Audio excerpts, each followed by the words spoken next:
Once the ancient home of the Hylar, Thoradin, now known as Zhakar, is cursed.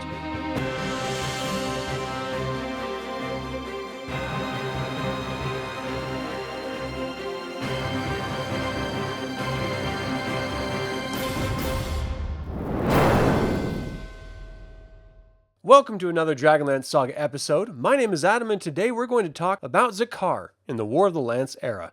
I'd like to take a moment and thank the DL Saga members, and invite you to consider becoming a member by visiting the link in the description below. You can even pick up DragonLance gaming materials using my affiliate links. I am referencing the Atlas of the Dragonlance World, Tales of the Lance box set, and the War of the Lance sourcebook for this information. If I leave anything out or misspeak, please leave a comment below. Before the Cataclysm, Thoradin, or New Hope, was home to the Hylar dwarves for 600 years.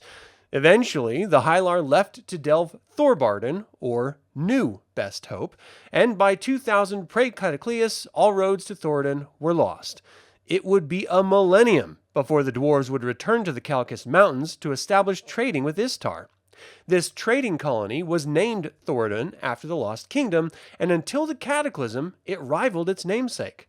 Only the Thiewar were spared the devastation of the Cataclysm, and as they tunneled out of their collapsed kingdom, they developed a terrible plague. It was then that the dwarven nation of Zhakar rose from Thoradin's ashes, populated by the mysterious Zhakar dwarves, which means cursed ones, and their kingdom, named after them, means cursed place. You see, an ancient mold plague disfigured the dwarves and made them outcasts to their kin.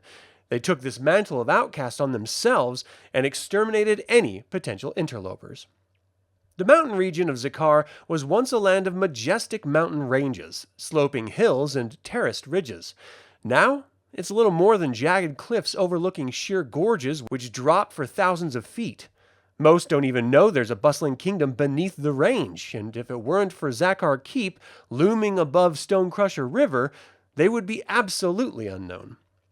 The Stonecrusher River flows from the highlands of the east into the New Sea, featuring hundreds of towering waterfalls along its length. The mountains to the east are near impossible to traverse, but proved to be an effective barrier against Khur. The Zhakar keep an open valley to the east, clear of growth, in order to spot potential incoming enemies. The best way into the region is from the north, but the Zhakar keep vigilant watch on those passes as well. Anyone foolish enough to find themselves in this area will end up with poison-tipped bolts peppering their body before any dwarf is sighted.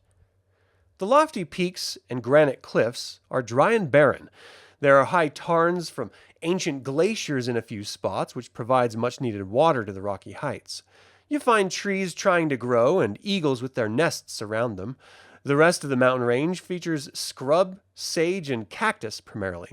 Summer lasts from late Bran to early Reorxmont, and winter can last from Phoenix to Mishamont. There's little snow or rain, regardless of the season, however, though the wind in the summer is often blustery due to the updrafts of the hot stone faces. The Zhakar trade with Sanction and the Ogres of Blood.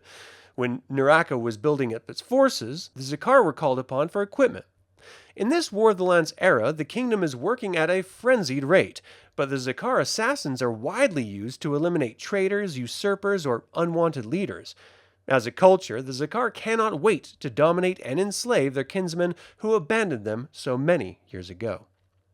Zhakar has a population of just under 33,000. 95% of that is dwarven, 4% is ogre, and 1% of miscellaneous races. As mentioned previously, the Zhakar hate all other races and seem to only love wealth. Most of the citizens of this nation are introverted, doing their best to socially stay away from others, even their own kin. There's no public affection, as it's deemed inappropriate. The Zhakar's mold disease causes their hair to fall out, their eyes to turn white, and their skin to flake and peel in large patches. This encourages many to cover their bodies completely from head to toe. While this is normal life in Zhakar, anyone making a comment about it will find that the Zhakar do not have a sense of humor at all. Another cultural trait is the love of torture. They enjoy parading their prisoners as punishment. The mold and culture of the Zhakar has not diminished their trading skills, though they're not as fine as craftsmen from Thorbardin or Kaolin. They have also given up on Reorx and the other gods. The rare Zhakar may be found leaving tribute to Shiner. The Zhakar have a tendency to go insane, and every year, a number of them descend into madness. These poor dwarves are either exiled or imprisoned. You may be unfortunate to run into a small tribe of these mad Zhakar on the mountain ranges. Some of these tribes have established a cult of the worm, and they plan to raise this giant creature from the bowels of the mountain to punish unbelievers. There are a few major settlements of note, like Fangrock. This village of just under 300 is a small village of ogres nestled on the border of Bluten and Zhakar. It is a little more than a series of caves, but it's used as a trade hub for the two races. Zhakar City is a metropolis of just under 29,000. It is located hundreds of feet below Zhakar Keep and features a massive domed chamber illuminated by twin tunnels. They emit a reddish glow that paints the whole city. There are massive lifts in constant operation, and the grand promenade running the length of the chamber ending in two massive statues. Zhakar Keep is a village of just over 500. It was once a massive dwarven fortress, but after the Cataclysm, it's fallen to ruin. The Zhakar have constructed a wall to surround the keep, making it appear as a large blockhouse. This is where the main foundry and production facility lies. There are a few important sites of note as well, the first of which is the Ghost Range. The Haunted Range is avoided by the Zhakar. During the Cataclysm, a horde of dwarves were caught as strange fire rained from the sky, killing them all. This massacre turned them into spectral minions who roamed the trails and summits. Their goal is to make others pay for the injustice of their deaths. Mount Horn is north of Zhakar. It's one of the many volcanoes in the Khalkists. The dwarves carved a number of tunnels to harness the heat, and when the Cataclysm struck, gouts of flame burst forth from them. There is rumor that one survived intact and contains vast hoards of riches, if you dare to enter Zhakar territory in search of it. Sanctioned Tunnel was developed to trade with the port city without the outside world knowing about it. It's a jealously guarded secret, and its entrance is guarded and hidden, using mechanically controlled boulders for entry. And finally, Stonecrusher River. Zhakar Keep rests at its mouth, and from it, the river stretches 60 miles to the New Sea. Again, along its length, it holds numerous cliffs and waterfalls, thousands of feet high. It is the primary food source for the Zhakar, with its schools of salmon and fangfish. This nation is one of cruelty and ambition. Two traits, when combined, spell trouble for anyone the Zhakar perceive as their enemies.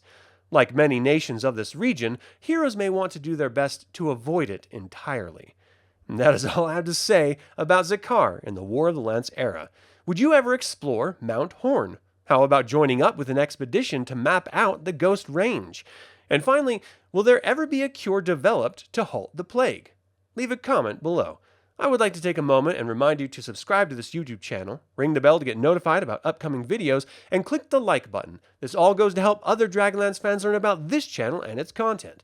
Thank you for watching. This has been Adam with DragonLance Saga, and until next time, remember, you'll be beset with failure, but never give up hope. If that happens, you will know defeat.